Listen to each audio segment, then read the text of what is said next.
It's Fulham versus Manchester United.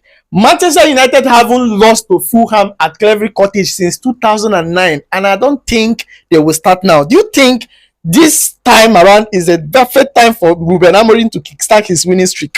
Well, there's no better place to go than Craven Cottage and start your season. You don't start. No, there's no better place to go. You get it, because Craven Cottage is a place that, even though it's difficult for a lot of people, it's a tough place. It's a tough place for a lot of people. It has been my playground. It's my playground. You get it. So I think Rúben Amorim and his team should make sure that they go to Craven Cottage and launch the season perfectly. You get it. The loss to Arsenal really put us in a place where we feel like we need to, get revenge. We need to get vengeance with some other team. You get it. If not for the fact that we are not playing any cup recently, I think a lot of United fans would want to see us play, very fast again. And there is no better opportunity to see the team play than to go away to Fulham. It's not like the games at Fulham is always easy. You understand? It's not always easy. It's always difficult. But we have always found our way around it to get positive results from there. Coming back from last game, I saw how you guys played. Now it's not about performance base. It's about result now for you guys. Well, the thing is, Amorim said something in his press conference when I was listening to it. He said that he was asked if he's going to approach the Fulham game like the way he did with the Arsenal game, knowing fully well that Fulham probably will not attack us as much as Arsenal, because they might sit back or play a conservative style or be reserved and make sure that they look for moment to attack us. And then he equally replied the way I expected him to reply, which was very brilliant. Of course, every manager is smart enough to know that you don't treat all opponents the same way. Fulham is unique to themselves. Their style of play, the danger they present, and all like that is unique to them. So when we go there, we are going to play them as Fulham. We know what to play them. And we have a lot of, players in the team that you can suit different opposition. We probably might not start with the level that's played against Arsenal, because the situation at Craven Cottage might not fit them. Do you get it? Especially the pitch size. The pitch size is small. So that means if you are pressing, you have a very small portion to press. So you need, probably technical players, because you have little pressing work to do. So you can give room to players that can play. Like the game against Arsenal, we played that lot. This one we might decide to start armored. Since the pitch is small, you don't need too many defenders to cover a lot of ground for you. You get it? So I believe that with Amorim losing to Arsenal and playing the way he did versus Arsenal, we as fans, we are expecting him to not just go to Fulham and play well, but to get 3 maximum points from there. We need to start winning. Amorim has not won back-to-back games since he became the manager of Manchester United, and I think it is due. It is long overdue that he start to string wins together. You understand? It's time for him to start stringing wins together. We have done enough. We have had enough patience with him and the team. It's time for him to start repaying us. All right. So Onana is back. Do you expect to see him in goal or still by Andy? Well, the thing is, if I'm going to follow what Amorim said Onana was equally fit for the Arsenal game. You get it? Yes, he was fit. He was fit for the Arsenal game. The only thing was that he was not picked ahead of others. Others were part of the preseason. They, were part of the team process and everything. And if you look at Bryan Mbeumo, I think if not for the bad corner kick situation that led to the goal, I think if you look at his distribution in the Arsenal game, it was very good. He was distributing the ball perfectly. He was finding our players in places where you expect our players to be found. And that is a credit that he would have gotten a lot this thing for. But if not for that mistake, I think that mistake kind of like ride the entire credit that he would have gotten for all that exploit he did with those his passes. And given that we didn't concede too many shots, which means our defense is okay, I won't be surprised if I see Bryan there again, whether or not Onana is fit. You get it? Onana being fit does not necessarily mean that he's going to start. After all, Onana is not a convincing number one. You get it? He has not nailed that position down. The only reason why he was number one under Amorim last season was because Amorim met him as the number one. It was not as if Amorim picked him. Amorim just continued where Ten Hag stopped. You get it? It's just normal. Right now, Amorim might decide to, start to rotate and see who deserves to be there. And so far, so good. Bayandi has not given us enough, confidence to trust him to be the number one. But I think that he might still get the nod to be the number one versus Fulham. All right. So following the last game where Sesko came in as a substitute and wasn't able to, play like 20 minutes of the game. Now, are you guys expecting him to start the game and maybe start from the get-go?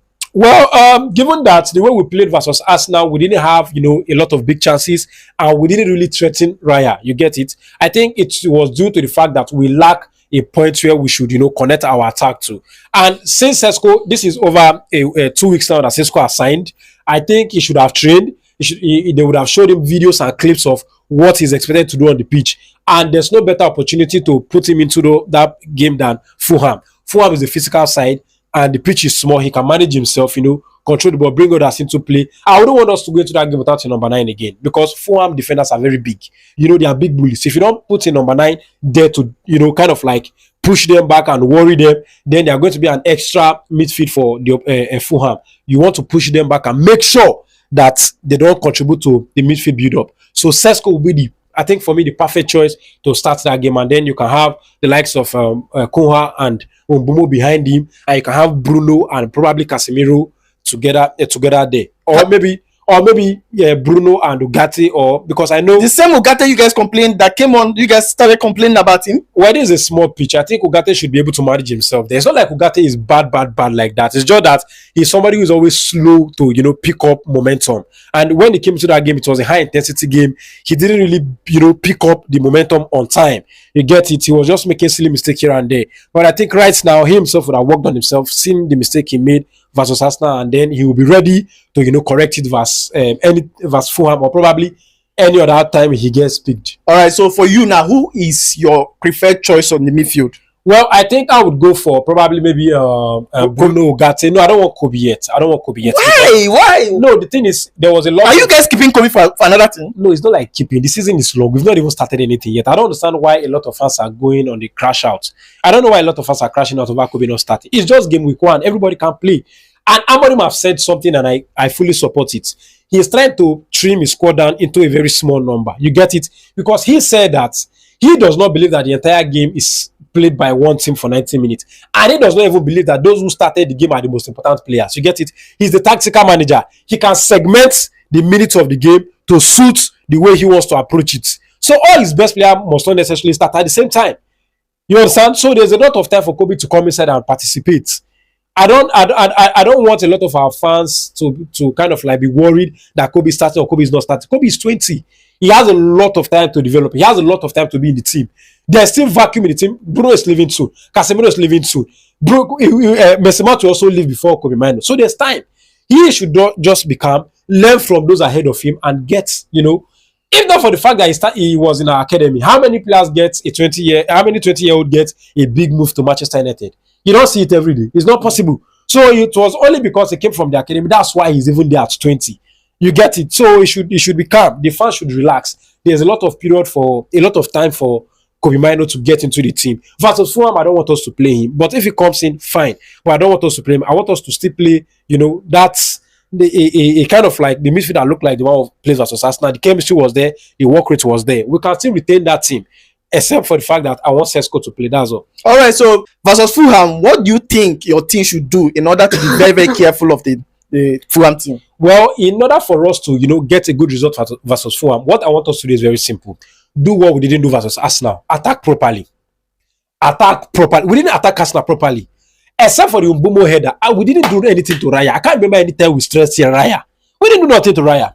Arsenal, we are always blocking the shots. Before he gets to the goalkeeper, Gabriel and Saliba have already shut it down. You understand? And there were a lot of time where indecision was too much. We need to correct that. Versus Fulham, we need to be precise. Whatever it is we are doing, our attacking approach has to be, with precision. We know where we are going. We know what we are doing all the time.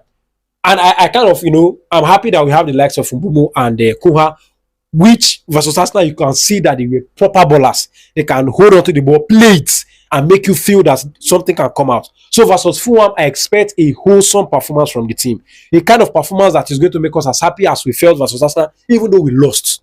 You understand? We lost. We were sad that we lost the 3 points, but we're happy that our team didn't sit back like a small team, because that's what we've been doing for 2-3 years now, sitting back and play as if we're a small team. But right now, the fact that we were on the front foot, challenging, trying to, claim something from the game, shows that we are becoming something, and little by little we'll grow from there. Versus Fulham, we should also do that. Be on the front foot, go as a big team, press them, pull them back. I think if we do our homework properly and we get into the game and efficiently, attack Fulham, we should end the game in the first half. The second half should just be, trying to, balance and then go away with the 3 points. All right, so Manchester United fans, let me know what you think about this match. Let me know your thoughts down below in the comment section. And don't forget to follow us on all social media platforms at Football Analysis 247 and also subscribe to our YouTube channel. Thank you for watching and see you on the next one.